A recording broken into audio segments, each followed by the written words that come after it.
La MONUSCO est accusée de passivité et même de complicité par la population.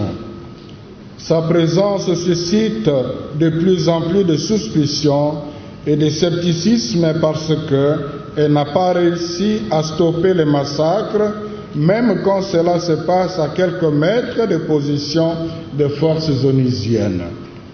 Du côté de la MONUSCO, les choses sont vues de façon positive car il y a espoir d'aller de l'avant. La mission a mis en place 3 forces d'intervention rapide qui sont mobiles.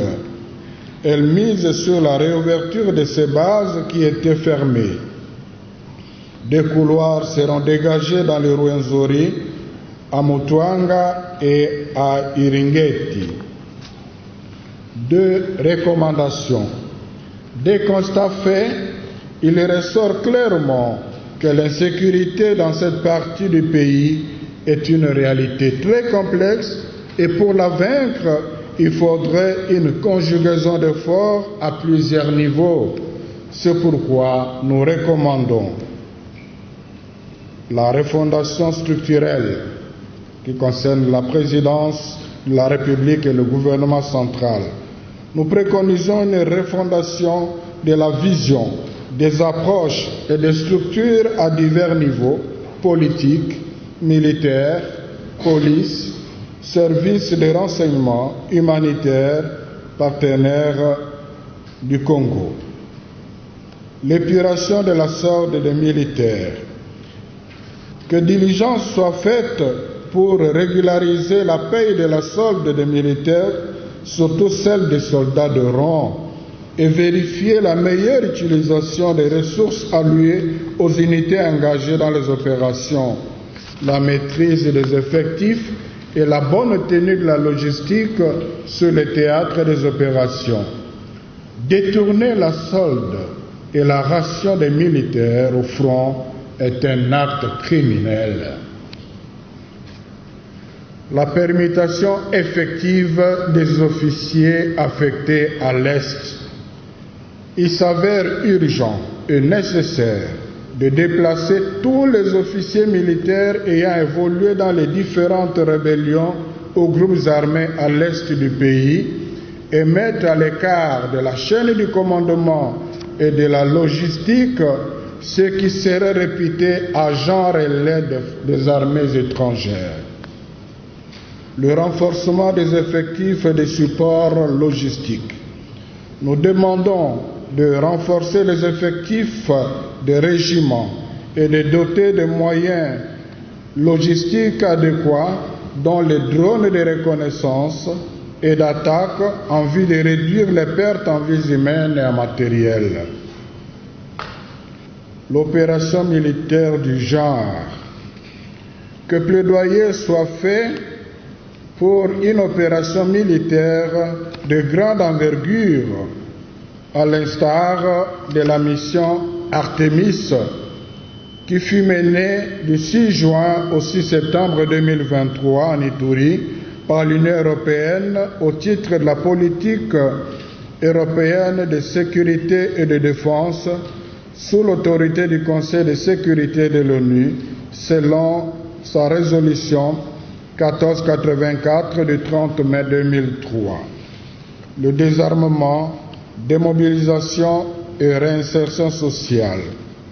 Nous en appelons à l'achèvement du processus de désarmement et de démobilisation et à la prise en charge des démobilisés cantonnés depuis 2020. Plusieurs d'entre eux sont en train de rejoindre les groupes armés ou grossir les rangs des bandits et des gangsters.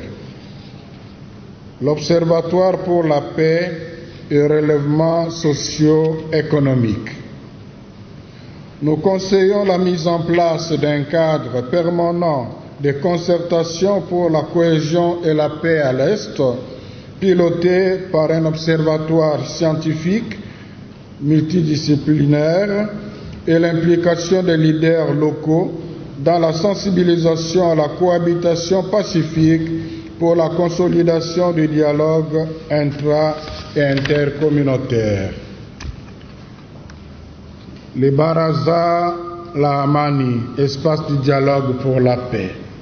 Nous demandons de développer dans les zones de conflit des espaces de dialogue basés sur la communication de proximité et la promotion des valeurs de citoyenneté.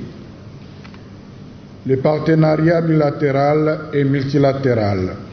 Nous recommandons aux partenaires internationaux et amis, les pays amis de la RDC, de communiquer davantage sur leur vision de la paix dans ces pays et de s'impliquer pour le renforcement des mécanismes de certification des produits agricoles et miniers qui circulent dans la région. La conversion. La guerre est la mère de toutes les misères.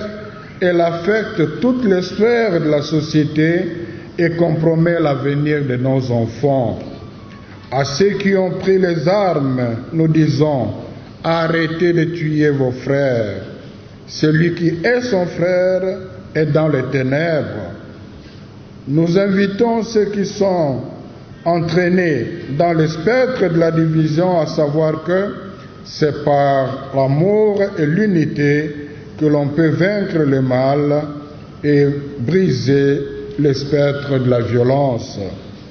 Aussi recommandons-nous la proximité de toute la communauté nationale avec nos frères et sœurs de l'Est en réservant un temps de jeûne et de prière pour la paix à l'Est du pays. Conclusion. La situation de l'insécurité à l'Est est un véritable drame qui affecte tout le pays. En effet, on ne peut pas espérer le développement de ces pays tant que l'Est restera sous contrôle des prédateurs. Nous sommes invités tous à assumer nos responsabilités et à resserrer davantage nos liens de solidarité et de fraternité. 1 Corinthiens 12, 26. La SENCO demeure engagée à accompagner le processus de la construction de la paix et de la cohésion sociale. En vertu de notre mission pastorale, nous travaillerons au niveau interne et externe à consolider la fraternité entre peuples et communautés afin que des ennemis se tendent la main et que des adversaires acceptent de faire ensemble une partie du chemin. Une fois de plus, nous exprimons notre compassion et nos condoléances les plus chrétiennes aux familles éprouvées, victimes de violences et de pillages. Que la Sainte Vierge Marie, Notre-Dame de la paix, nous obtienne la grâce d'une paix durable en RD Congo et dans la sous-région de Grand Lac. À la signature, pour les évêques membres du comité permanent de la SENCO, je vous remercie.